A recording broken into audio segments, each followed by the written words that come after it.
Sir, Congress கட்சி சார்பாக 2026 தமிழ்நாடு சட்டமன்ற தேர்தல் முன்னிட்டு 5 பேர் கொண்ட ஒரு குழுவ அமைச்சிருக்காங்க.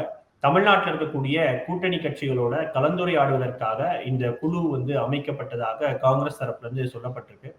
இந்த குழு அமைச்சதன் மூலமாக காங்கிரஸ் கமிட்டி சொல்லக்கூடிய செய்தி என்ன?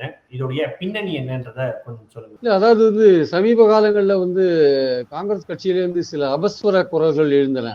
அபஸ்வர குரல்கள் கொஞ்சம் அந்த அபஸ்வர குரல்கள் எல்லாம் அடக்கணும்னா வேற வழி கிடையாது. இந்த மாதிரியான ஒரு செயல்பாட்டுக்கு காங்கிரஸ் தலைமை தள்ளப்பட்டிருக்குன்னு நான் நினைக்கிறேன். அதாவது என்ன விஷயம்னா, காங்கிரஸை பொறுத்த மட்டும் பாத்தீங்கன்னா 2013 அவங்க மத்திய அரசுல இருந்து வெளியில வந்தோடனே காங்கிரஸோட உறவை முடிச்சுட்டாங்க.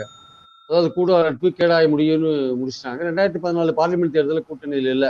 2016 தேர்தலில் கூட்டணியில வந்தாங்க மறுபடியும் திமுகவோட. 41 இடங்கள் திமுக கொடுத்தது. அதுல 8 இடங்கள் தான் வின் பண்ணாங்க.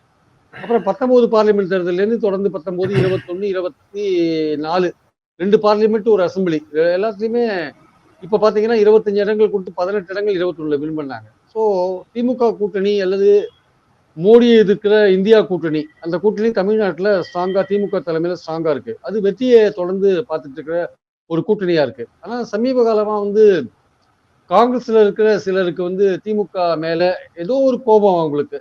தமிழ்நாடே கேள்விப்பட்டிராத அதிரடி விலை குறைப்பு சூப்பர் சரவணா ஸ்டோர்ஸ்.